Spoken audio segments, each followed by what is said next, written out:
नमस्कार। खास पेशकश में आपका बहुत बहुत स्वागत है। मैं हूं आपके साथ वक्ता दुबे। पश्चिम बंगाल में पंचायत चुनाव से पहले सीएम ममता बनर्जी ने एक बार फिर से राज्य का राजनीतिक तापमान बढ़ा दिया है।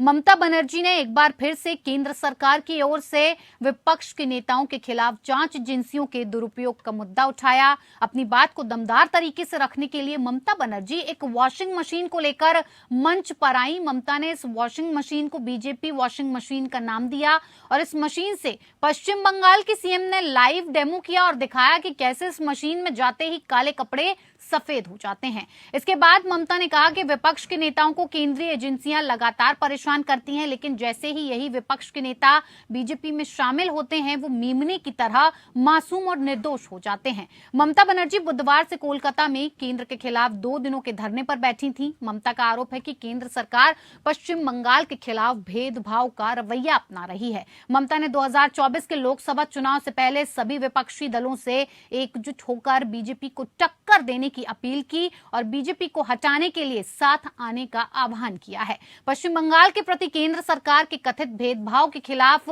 यहां धरने पर बैठी तृणमूल कांग्रेस प्रमुख ममता बनर्जी ने करीब 30 घंटे बाद धरना समाप्त कर दिया। धरने के बाद ममता बनर्जी ने कट्टर प्रतिद्वंदी बीजेपी पर हमला जारी रखा और इसे सत्ता से बेदखल करने के लिए और एक दफा दिल्ली चलो का आह्वान किया है। ममता बनर्जी ने अपना धरना समाप्त करते हुए घोषणा की कि आने वाले दिनों में अपनी मांगों को लेकर उनकी पार्टी राष्ट्रीय राजधानी में विरोध प्रदर्शन करेगी ताकि केंद्र सरकार राज्य की बकाया राशि जारी करे।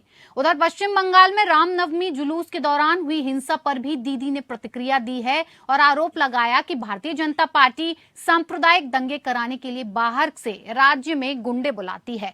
आपको बता दें, ऐसा पहली बार नहीं हुआ है कि बंगाल में किसी त्योहार में हिंसा हुई हो। पश्चिम बंगाल की मुख्यमंत्री ममता बनर्जी ने कोलकाता में कहा कि बीजेपी दंगे फैलाने के लिए बाहर के राज्यों से लोगों को ला रही है। किसी ने उनके जुलूस को नहीं रोका, लेकिन तलवारें और बुलडोजर लेकर चलने का अधिकार नहीं है। उन्हें हावड़ा में ऐसा करने का दुस्साहस कैसे मिला? उन्होंने कहा उन्होंने रास्ता क्यों बदला और एक खास समुदाय को टारगेट करने, उस पर हमला करने के लिए अनाधिकृत रूट पर क्यों गए। पश्चिम बंगाल की बीजेपी अध्यक्ष सुकांता मजूमदार ने सीएम ममता बनर्जी के आरोपों का खंडन किया है। बीजेपी अध्यक्ष मजूमदार ने कहा टीएमसी झूठ बोल रही है, ये गलत रूट नहीं था। हावड़ा ग्राउंड तक जाने की अनुमति थी और वहां जाने के लिए केवल यही एकमात्र रास्ता था। अब भारत में ऐसा दिन आ गया है कि आप रामनवमी जुलूस कुछ क्षेत्रों में निकाल सकते हैं और बाकी क्षेत्रों में नहीं जा सकते। ममता बनर्जी ने कहा कि बीजेपी सिर्फ चुनाव के समय बड़ी बड़ी बातें करती है, लेकिन जब देने की बात आती है तो बंगाल का बड़ा लड्डू दिया। ममता ने कहा कि केंद्र जीएसटी के माध्यम से राज्यों का सारा पैसा ले जा रहा है, लेकिन राज्य का जो बकाया है वो नहीं दे रहा।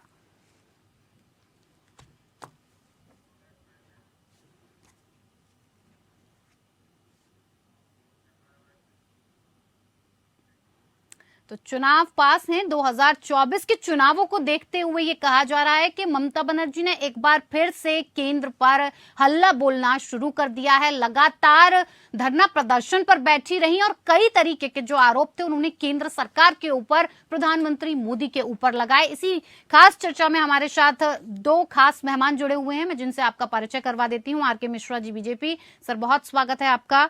सुमित मेहरोत्रा, टीएमसी, सर बहुत स्वागत है आपका। सबसे पहले सुमित जी आपसे, एकला चलो की नीति की बात करने वाली ममता बनर्जी आजकल विपक्ष की बातें कर रही हैं, जो सुरताल हैं वो बदले हुए नजर आ रहे हैं। क्या माना जाए, ये जो सुरताल बदले हैं ये 2024 को देखते हुए बदले हैं, जो विपक्षी एकता की बात हो रही है?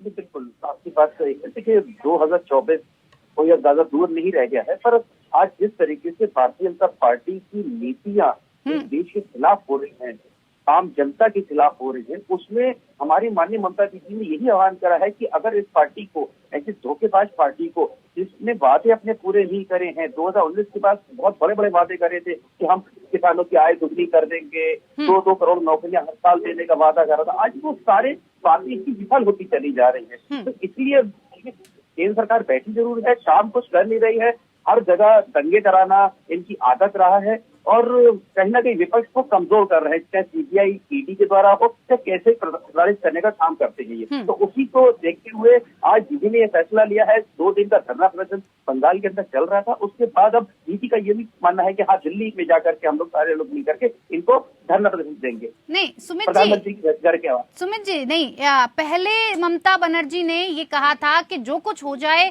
विपक्ष के साथ नहीं जाएंगी, किसी भी पार्टी को साथ नहीं लेंगी, सबसे दूरी बनाकर रखेंगी और चुनाव अकेले लड़ेंगी। तो अचानक से विपक्षी एकता की याद आना, विपक्षी एकता क्या है ये समझा दीजिए।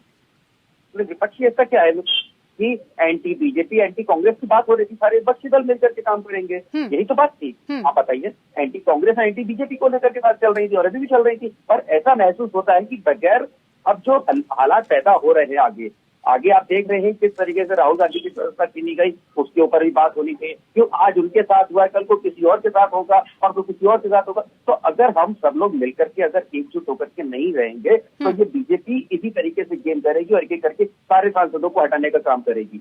ठीक है, अकेले हम तो ये कह रहे हैं कि लोकसभा में अकेले ये लोग बैठे ना, क्यों काम करने देते, सारे सबको व्यवस्था हटा दी है। आर.के. मिश्रा जी, आरोप बार बार यही लग रहा है, काम नहीं करने दे रहे हैं और राज्य के साथ भेदभाव पूर्ण व्यवहार कर रहे हैं, बकाया राशि नहीं दे रहे हैं, साथ ही साथ सीबीआई और ईडी को भेजकर आप उन पर शिकंजा कसने की कोशिश करते हैं। एसबीआई और एलआईसी को तो बेच ही दिया है, अब देश को भी बेच देंगे। कई तरीके के आरोप हैं, जवाब कैसे देंगे? देखिए वक्ता जी, यहाँ पर पश्चिम बंगाल की मुख्यमंत्री आदरणीय ममता जी ने बहुत ऐसे चीज को छुपा करके रखा हुआ है जो जनता को बताने के लिए वो तैयार नहीं है।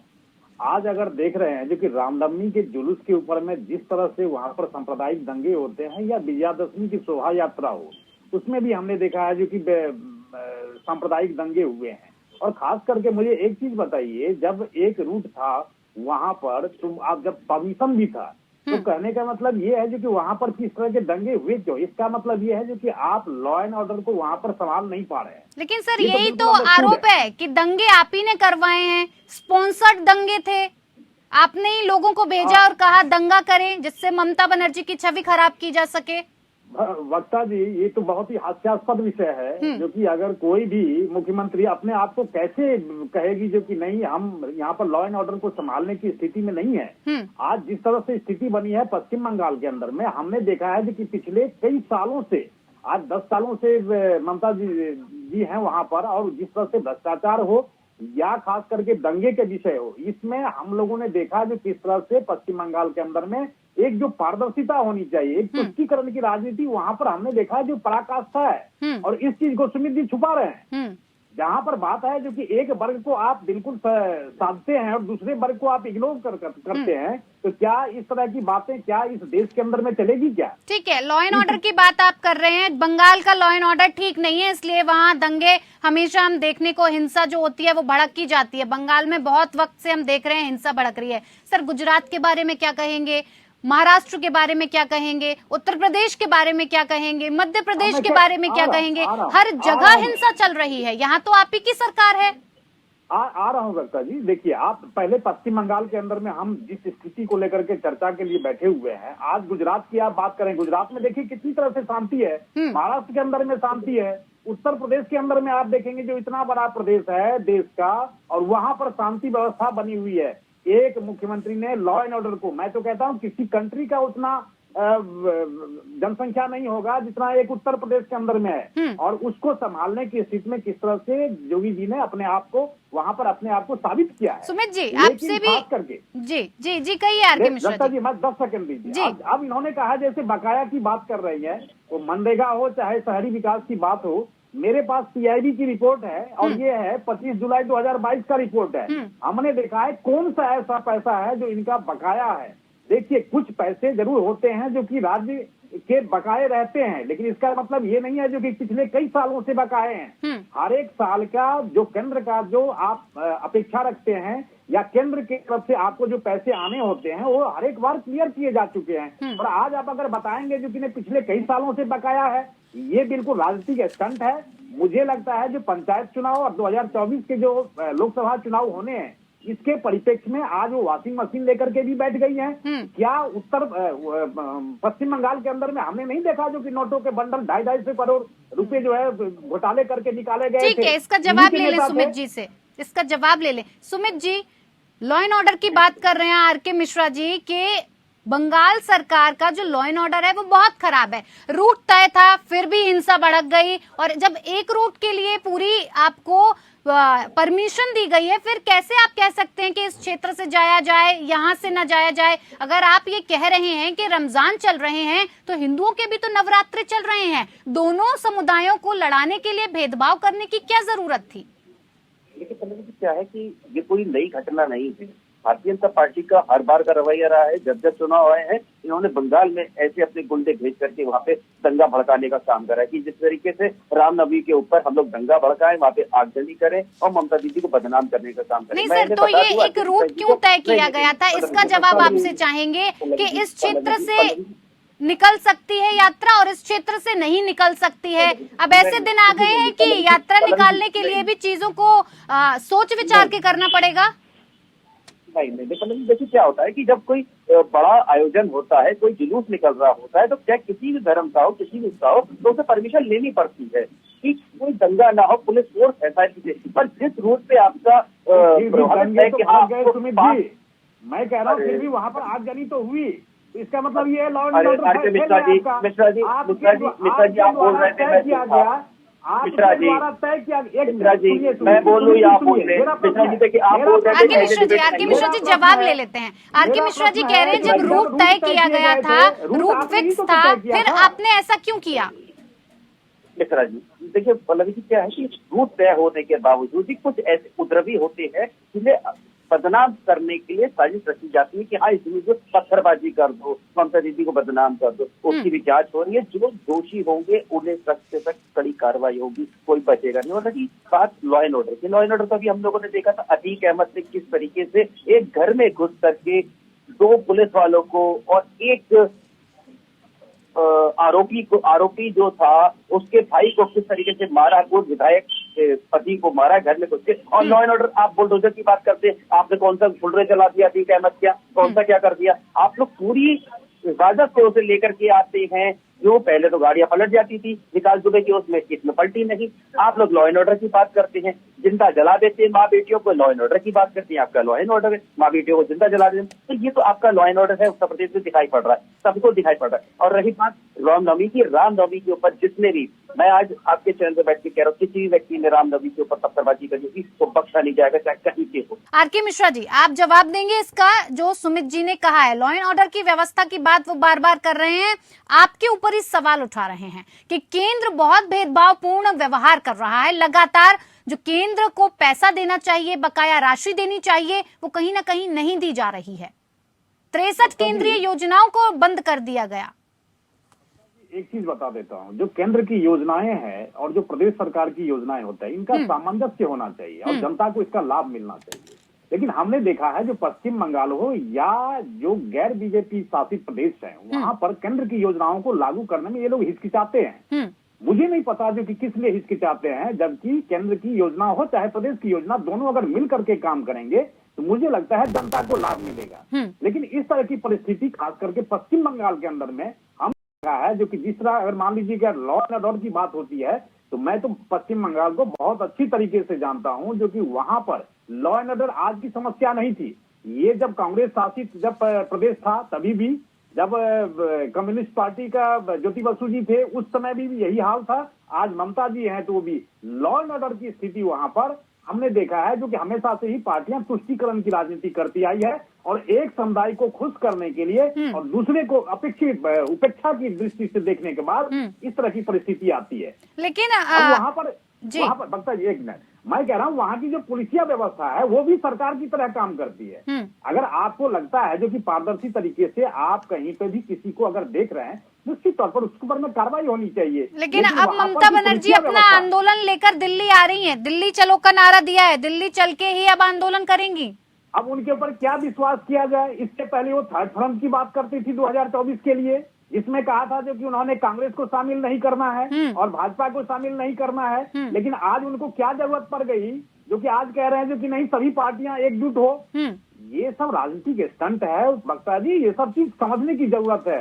ये सब सारी राजनीतिक स्टंट होती है और समय के अनुसार ये सारे बदलाव आते रहते हैं। सुमित जी, बदलाव की जा रही है, राजनीति के सारे स्टंट हैं, इस पर मैं वाकई में आपसे भी जानना चाहूंगी। ममता बनर्जी अभी तक अकेले लड़ने का, एकला चलो का जो नारा था वो बुलंद कर रही थी। जो जैसे ही राहुल गांधी की सदस्यता जाती है, पहले तो उन्होंने कांग्रेस से कन्नी काट ली, लेकिन जैसे ही सदस्यता गई ममता बनर्जी उनके फेवर में उतर आई और अब वो चाहती हैं कि विपक्षी एकता फिर से हो जाए। क्या इसका कारण ये माना जाए कि राहुल गांधी कहीं ना कहीं अब पीएम के दावेदार के जो पद है वो खाली रखना चाहती हैं ममता बनर्जी और अपना चेहरा उस पर चमकाना चाहती हैं, इसलिए अब कांग्रेस की भी जरूरत है? देखिए वर्षा जी, अभी ऐसा कोई डिसाइड हुआ नहीं कि ममता दीदी प्रधानमंत्री के रूप में आकर के वहाँ पे काम करना चाहती है। दीदी का ये है कि जिस तरीके से आज भारतीय जनता पार्टी ने पूरे देश के अंदर एक झूठ का पुलिंदा बना रखा है, हर प्रदेश के अंदर काम कुछ है नहीं। 2014 के बाद से आप मुझे बताइए, इन्होंने कितने करोड़ नौकरियां देने का वादा करा था, 2 करोड़ नौकरियां हर साल देने का वादा करा था, 100 स्मार्ट सिटी बनाने का वादा करा था। आज क्या काम कर दिया? नहीं करा। पर इनको क्या है कि बातें करो बड़ी बड़ी, काम करो कुछ नहीं हर प्रदेश के अंदर। और रही उत्तर प्रदेश की बात, ये करते हैं लॉ एंड ऑर्डर की बात। लॉ एंड ऑर्डर तो यहाँ पे बहुत ही बढ़िया। हम लोग अगर कहें कि आज यहाँ पे महिला सुरक्षा सुरक्षित नहीं है, आम जनता सुरक्षित नहीं, किस तरीके से गोली मार दी जाती है बाबा जी के राज में, ये भी हम लोग देख रहे हैं। किस तरीके से 2 माँ बेटियों को जिंदा जला दिया जाता, ये भी हम लोग देख रहे हैं। तो सभी लोग देख रहे हैं। और जो बात करते हैं हर समय बंगाल की, ये हर समय आर.के. मिश्रा जी बंगाल की बात करते हैं। और रही दिल्ली की बात, दिल्ली के अंदर जिस तरीके से ये खुद कहा है कि हाँ हम लोग सब लोगों को मिलकर के, तो एंटी जो कांग्रेस के लोग तो सब लोग मिलकर के दिल्ली में धरना प्रदर्शन करेंगे जिस तरीके से। नहीं, पहले तो ममता दीदी ने कह दिया था ना कि कांग्रेस से तो दूरी बना के रखी जाएगी, हम एंटी कांग्रेस और एंटी बीजेपी लोगों को ही विपक्षी एकता में शामिल करेंगे। अचानक से सुर कैसे बदले? नहीं तो एंटी कांग्रेस एंटी बीजेपी की बात हो रही है, जो अभी तो आवार करा है। समर्थन की क्या जरूरत है सर कि राहुल गांधी की सदस्यता चली गई, उसका समर्थन क्यों किया? अरे आज उन्होंने राहुल गांधी जी के संग में ये काम करा है, कल को दूसरे के संग में काम कर तो सकते हैं। कहीं ना कहीं आपको सांत्वना देते हुए तो आप दिख रहे हैं ना कहीं तो विपक्षी एकता चाहते हैं कांग्रेस के साथ। जिस तरीके से राहुल गांधी की सदस्यता छीनी गई है, क्या ये लोकतंत्र की हत्या नहीं कर रहे हैं? आप मुझे बताइए, लोकतंत्र की हत्या कर रहे हैं। आर.के. मिश्रा जी, 2014 के बाद देखिए वक्ता जी, यहाँ पर जिस तरह से कार्यकारिणी की बैठक हुई थी पश्चिम बंगाल के अंदर में, आपको याद होगा उसमें इन्होंने बिल्कुल डिक्लेयर किया था जो कि हम एंटी कांग्रेस एंटी भाजपा, मतलब हम इस दोनों को पार्टी को हम शामिल करने की स्थिति में नहीं है और हम इसके अलावा थर्ड फ्रंट की बात करेंगे। ये बिल्कुल स्पष्ट रूप से कार्यकारिणी के अंदर में कहा गया था। आज इस चीज को लेकर के बैकफुट पर ये सब अवसरवादी नेता हैं, सुमित जी, अवसरवादी पार्टी है। अवसरवादी पार्टी है? अवसरवादी नहीं है, अवसरवादी नहीं है, अवसरवादी आप लोग हैं, आप लोग हैं। जम्मू कश्मीर में राहुल गांधी की सदस्यता चली गई, आपको अवसर मिल गया, आपको अवसर मिल गया। राहुल गांधी जी की सदस्यता चली गई, आपको अवसर मिल गया। अरे छोड़ा कर, ये तो बिल्कुल स्पष्ट रूप से झलक रहा है, ये स्पष्ट रूप से झलक रहा है। आप लोग की करनी कथनी में अंतर दिख चुका है। आर.के. मिश्रा जी, देश के अंदर करनी और कथनी में काफी अंतर है। जो आप कहते हैं वो करते नहीं है और इसका उदाहरण तो लगातार ममता दीदी प्रदर्शन करके देती जा रही हैं कि आप काम करने का मौका दे ही नहीं रहे हैं। वक्ता जी, मैं आपको बड़े ही आदर के साथ मैं ये चीज कहना चाहूंगा आपके चैनल के माध्यम से, हमारी पॉलिसी स्पष्ट है। हमने सबका साथ सबका विकास का नारा दिया है, तो ये नारा नहीं है, ये दिस इज अ कमिटमेंट। ये कमिटमेंट है हमारी जनता के लिए। जनता ने जो हमसे अपेक्षा कर रखी है, 2014 में आशीर्वाद दिया और 2019 में भी आशीर्वाद दिया, और मैं कह रहा हूँ 2024 में भी हम आशा करते हैं जो इस तरह के हमें आशीर्वाद मिलते रहेंगे। आएंगे नहीं आप लोग। 2014 से लेकर के 53 विधानसभा चुनाव हुए हैं, 53 2014 से लेकर के अभी तक 53 विधानसभा चुनाव हुए हैं, उसमें हमने देखा है जो कि 86% भाजपा को आशीर्वाद मिला है। ये कोई मैं नहीं कह रहा हूँ, ये आंकड़े कह रहे हैं। तो इसीलिए हमारी पॉलिसी स्पष्ट है, हम कहीं पर कोई भेदभाव नहीं करते। जिसका जो राइट है उसको देने की कोशिश करते हैं, जिसका जो अधिकार है देने की कोशिश। जी सुमित जी, जी कहिए। ये बात करते हैं, ये विकास की बात करते हैं। 2014 के बाद से आपने कितने 100 स्मार्ट सिटी बनाने का वादा करा था? बताइए कितनी 100 स्मार्ट सिटी बना दी? कहीं एक का तो नाम बताइए। तो एक स्मार्ट सिटी बनाई हो आपने देश के अंदर? कहीं नहीं बनाई है। 2 करोड़ नौकरियां हर साल देने का वादा करा था, कहीं नहीं दी है। किसानों की आय दुगनी करने का वादा करा था 2022 तक, वो नहीं करा है। तो आप लोग जुमलेबाजी का नंबर 1 है, जुमलेबाजी में नंबर 1, 15-15 लाख रुपए सबके खाते में आएंगे, जुमलेबाजी था, अमित शाह जी के शब्द हैं। तो आप लोग एक जुमलेबाज पार्टी बन चुकी है, भारतीय जनता जुमलेबाज पार्टी बन चुकी है, तो उसी में रहेंगे। 2024 में जनता आपको ठोकर फेंकेगी। और रही महंगाई, आज जो 400 रुपए का सिलेंडर था वो 1150 रुपए का हो गया है। रसोई गैस के दाम बढ़ा दिए हैं, उस समय तो आए 300-400 रुपए का जो सिलेंडर हुआ करता तो डायन हो गई। जी ठीक है, बहुत बहुत धन्यवाद आप दोनों ही मेहमानों का हमारे साथ खास पेशकश में शामिल होने के लिए। फिलहाल इस बुलेटिन में मेरे साथ इतना ही, मुझे दीजिए इजाजत, नमस्कार।